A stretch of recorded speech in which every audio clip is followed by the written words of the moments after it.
Assalamualaikum warahmatullahi wabarakatuh.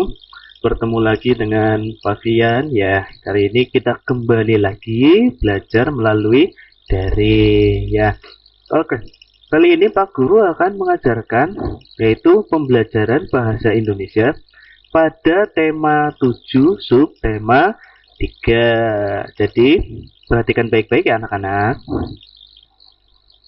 Ya, hari ini Pak Guru akan menjelaskan pembelajaran tema 7 subtema 3 yaitu bahasa Indonesia. Nah, tema 7 subtema 3 ini kita akan membahas teknologi pada komunikasi. Ya, komunikasi itu adalah sebuah cara untuk menyampaikan sesuatu kepada orang lain, yaitu yang disebut komunikasi. Nah, kita awali dengan sejarah komunikasi terlebih dahulu.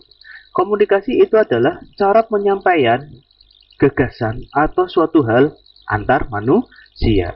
Pada awalnya, komunikasi itu hanya dilaksanakan secara tatap muka saja dan disampaikan melalui lisan atau perkataan. Namun, karena perkembangan teknologi, banyak berbagai macam perkembangan tentang komunikasi. Nah, perkembangan cara menyampaikan informasi ini ya bisa dilakukan secara jauh. Jadi dilakukan jauh, walaupun misalkan di Fabian ada di Tegal, ingin mengabarkan informasi kepada saudara yang ada di Jakarta secara langsung bisa dengan berbagai teknologi yang sudah ditemukan. Nah, di sini ya pada zaman dahulu itu suku Indian. Pada zaman dulu ini kita membahas tentang komunikasi pada zaman dahulu. Jadi pada zaman dahulu suku Indian itu menggunakan asap sebagai tanda pesan. Jadi asapnya itu dikebulkan, bur, bur. Nah, kalau satu titik berarti misalkan tandanya A, ya. Kalau dua titik tandanya B itu. Jadi mereka itu pada zaman dahulu itu masih menggunakan cara yang tradisional, ya. Bisa menggunakan asap atau mungkin tulisan biasa dan sebagainya. Nah, di Indonesia pakainya itu kentungan. Nah, pasti kalian sudah pernah melihat sebuah kentongan yang ada di pos kamling. Nah, di situ ada tanda-tanda. Kalau kentongan satu berarti ada tanda untuk kumpul. Kalau tanda dua mungkin ada misalkan ada maling. Kalau kentongannya sampai 3 kali berarti kemungkinan ada kebakaran. Nah, nanti kalian bisa pelajari itu sendiri. Nah, selain kentongan ternyata ada yang namanya gong. Gong itu ya misalkan kalau contohnya waktu di Tegal nih. Jadi dulu ada sebuah gong besar ya atau beduk. Itu menandakan kalau dipukul duk pada maghrib ya, terutama nanti sebentar lagi akan menjadi bulan Ramadan, itu gong atau beduk yang dipakai itu bisa digunakan untuk memberikan informasi bahwa waktu berbuka sudah sampai. Nah, itu secara tradisional. Nah, kemudian ada lagi selain itu, kalau tadi kan bukan secara tertulis ya. Kalau ini secara tertulis itu melalui yang pada zaman dahulu itu adalah surat ya. Bisa surat atau mungkin ditulis di atas daun ya, atau bisa dibuat, contohnya yang masih dipakai yaitu adalah surat kabar atau koran. Nah, tapi seiring berkembangnya zaman, nah alat komunikasi ini jauh lebih berkembang. Dulu kan kalau yang tradisional itu penyampaiannya itu sangat lambat. Misalkan dari satu kota ke kota yang lain, yang namanya pesan itu butuh waktu sekitar 1 minggu lamanya. Nah, tapi kalau dengan perkembangan teknologi saat ini yang ditemukannya yaitu yang namanya internet, bahkan Pak Guru misalkan ingin ngirim pesan itu ke misalkan Belanda, itu langsung sampai, tidak perlu menunggu waktu yang sangat lama ya. Nah, itulah perkembangan dari teknologi. Nah, itu yang biasanya digunakannya itu yaitu jejaring sosial seperti Facebook, atau yang saat ini kita pakai yaitu WhatsApp ya, atau mungkin Instagram dan sebagainya. Ya, jadi ternyata internet itu sangat memudahkan manusia untuk berkomunikasi. Nah, selanjutnya, nah, apakah kamu masih ingat tentang kalimat pokok dari setiap paragraf? Nah, kalimat pokok itu adalah kalimat yang akan menceritakan isi yang ada di dalam suatu paragraf. Nah, kita balik lagi ke ini di sini. Ya, contohnya kita ambil yang paragraf 1 saja nih. Nah, di sini kan ada beberapa kalimat, banyak sekali ya. Nah, kamu cari kira-kira kalimat yang merupakan yang paling utama. Nah, kalimat yang paling utama itu adalah ini, kalimat pertama, yaitu komunikasi adalah cara penyampaian gagasan antar manusia. Itu adalah kalimat utama. Nah, kemudian yang kedua di sini, nah kita lihat nih kalimat yang pertama nih, ada bermacam-macam cara penyampaian pesan dari jauh. Nah, itu adalah salah satu kalimat utama pada kalimat utama pada paragraf kedua. Oke ya. Nah, terus selanjutnya, nah kita mencari yang namanya ide pokok. Nah, selanjutnya kita mencari ide pokok. Ide pokok pengertiannya adalah suatu bacaan yang dapat ditemukan jika kita membaca dengan teliti. Nah, ide pokok ditemukan pada kalimat utama tiap paragraf. Nah, ide pokok itu berasal dari kalimat utama. Akan tetapi, beda dengan kalimat utama. Kalau ide pokok itu adalah singkatnya saja, tidak berbentuk kalimat. Nah, di sini contohnya adalah komunikasi adalah cara penyampaian gagasan antar manusia. Berarti ide pokoknya adalah tentang komunikasi atau pengertian komunikasi. Nah, terus selanjutnya kita masuk ke tentang alat komunikasi tradisional dan modern. Manusia berkomunikasi dengan berbagai cara. Nah, perkembangan teknologi komunikasi telah menghasilkan berbagai jenis alat komunikasi atau yang telah digunakan sejak lama maupun yang baru dikenal masyarakat. Daun lontar, prasasti, gong ya yang sudah tadi kita bahas merupakan alat komunikasi tradisional pada masa lalu. Nah, selain itu ada pula lonceng yang berfungsi sama dengan gong. Nah, pada masa berikutnya atau masa yang hampir berkembang, muncullah sebuah telegraf dan pesawat telepon atau telepon ya. Nah, kemudian berkembang lagi nih dari telepon menjadi telepon genggam atau yang biasa disebut ponsel atau handphone ya. Nah, ponsel merupakan alat komunikasi yang modern yang terus mengalami pembaharuan.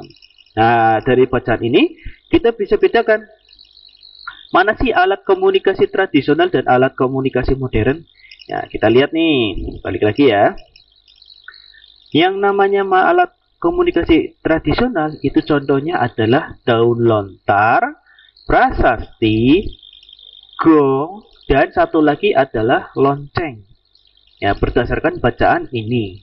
Kemudian yang modern itu contohnya adalah telegraf, pesawat telepon, nah dan yang terakhir adalah ponsel atau HP. Tuh, jadi perbedaan antara komunikasi tradisional dan modern. Nah, selanjutnya kita akan membahas salah satu komunikasi ya kepada orang, tapi melalui gambar dan kata-kata. Gambar dan kata-kata ini itu dibuat di yang namanya adalah poster. Nah, perhatikan poster cara menjaga keselamatan diri di kolam renang sebagai berikut ya. Jadi yang namanya poster di sini ini berisikan cara-cara menjaga supaya diri kita itu selamat saat di kolam renang. Bagaimana sih caranya? Nah, untuk menjaga keselamatan diri saat beraktivitas di air, yang pertama yaitu adalah gunakan pelampung. Nah, pelampung ini ya bisa yang berbentuk bebek ya, terserah kalian. Intinya pelampung yang supaya kalian tidak tenggelam. Karena kan pasti kalian banyak yang belum bisa berenang supaya tidak tenggelam. Nah, kemudian lakukan pemanasan untuk mencegah cedera. Jadi yang namanya pemanasan ini mencegah cedera.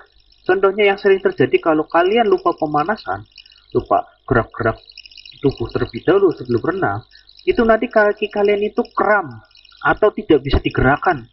atau sangat sakit kaki kalian.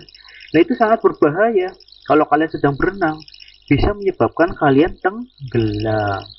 Yang ketiga, berlatih berenang di kolam yang dangkal. Ya, tidak mungkin kalian yang belum bisa berenang langsung berenang di dalam kolam yang sangat dalam.